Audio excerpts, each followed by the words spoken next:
എല്ലാ മനുഷ്യർക്കും രണ്ട് കഥകളുണ്ട്. ഒന്ന് അയാൾ ജീവിക്കുന്ന കഥ, മറ്റൊന്ന് അയാൾ ജീവിക്കാൻ ആഗ്രഹിക്കുന്ന കഥ. നമുക്ക് ബുദ്ധിമുട്ടുകൾ അനുഭവിക്കേണ്ടി വരുന്നത് ഉള്ളിൽ മറഞ്ഞിരിക്കുന്ന ശക്തിയെ പുറത്തെടുക്കാനുള്ള മാർഗമാണെന്ന് മനസ്സിലാക്കുക.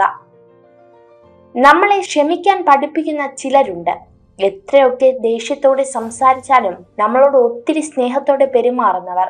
അവർക്ക് ദേഷ്യം വരാഞ്ഞിട്ടല്ല, അവരുടെ ദേഷ്യത്തിന് പോലും നിങ്ങളോട് അത്രയും സ്നേഹമാണ്.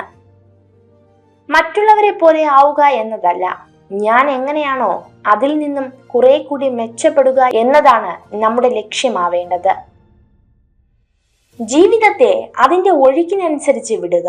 ഒഴുക്കിനനുസരിച്ച് നീന്താൻ മറ്റൊരു ശക്തിയും ആവശ്യമില്ല. സന്തോഷകരമായിരിക്കാൻ രണ്ട് വഴികളുണ്ട്. നിങ്ങളുടെ സാഹചര്യം മാറ്റുക, അല്ലെങ്കിൽ ആ സാഹചര്യത്തോടുള്ള നിങ്ങളുടെ ചിന്താഗതി മാറ്റുക. എന്തിനാണോ നമ്മൾ ഭയക്കുന്നത് അതിനെതിരെ തന്നെ നമ്മൾ പ്രവർത്തിച്ചു തുടങ്ങണം. കാരണം ചിന്തയിലൂടെയല്ല, പ്രവൃത്തിയിലൂടെയാണ് ആത്മവിശ്വാസവും ധൈര്യവും വളർന്നു വരുന്നത്. നമ്മുടെ ഭാവി തീരുമാനം എല്ലാവരോടുമായി വെളിപ്പെടുത്താതിരിക്കുക. തീരുമാനം ലക്ഷ്യത്തിലെത്തിയതിനു ശേഷം മാത്രം മറ്റുള്ളവരോട് പറയുക. ദേഷ്യത്തിലായിരിക്കുമ്പോൾ ഉയർന്ന ശബ്ദത്തിൽ സംസാരിക്കാൻ ആത്മബലത്തിന്റെ ആവശ്യമില്ല. എന്നാൽ ദേഷ്യം വരുമ്പോൾ നിശബ്ദരായിരിക്കുവാൻ ആത്മബലമുള്ളവർക്ക് മാത്രമേ സാധിക്കൂ. ചിരിക്കാനുള്ള മാർഗം സ്വയം കണ്ടെത്തണം. കരയാനുള്ള കാരണങ്ങൾ വേണ്ടപ്പെട്ടവർ തന്നെ നൽകുന്നതാണ്. മറ്റുള്ളവരോട് നമ്മൾ ക്ഷമിക്കുന്നു എന്നതിന്റെ അർത്ഥം അവരാണ് ശരിയെന്നല്ല, നമ്മൾ അവരോട് നമുക്ക് വേണ്ടി ക്ഷമിക്കുന്നു എന്നതാണ്. നമ്മൾ ക്ഷമാശീലരായാൽ ജീവിതം സുഖകരമായി മുന്നോട്ടു പോകും. ഏറ്റവും പ്രയാസകരമായ അവസ്ഥയിലും നമ്മൾ എവിടേക്കാണ് പുറപ്പെട്ടത് എന്ന വ്യക്തമായ ധാരണ മനസ്സിലുണ്ടെങ്കിൽ നമുക്ക് ലക്ഷ്യത്തിലെത്താം.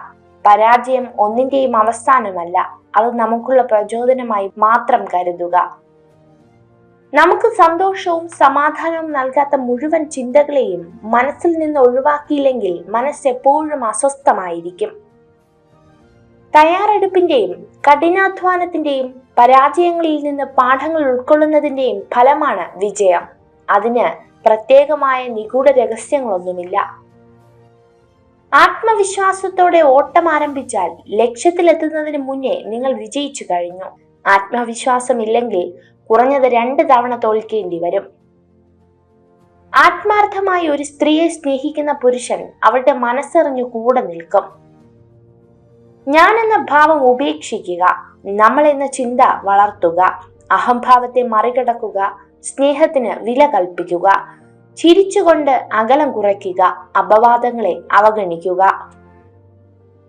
നിങ്ങൾ ഈ വീഡിയോ കണ്ടതിന് നന്ദി. ഇതുപോലുള്ള കൂടുതൽ വീഡിയോകൾക്കായി ചാനൽ സബ്സ്ക്രൈബ് ചെയ്യൂ.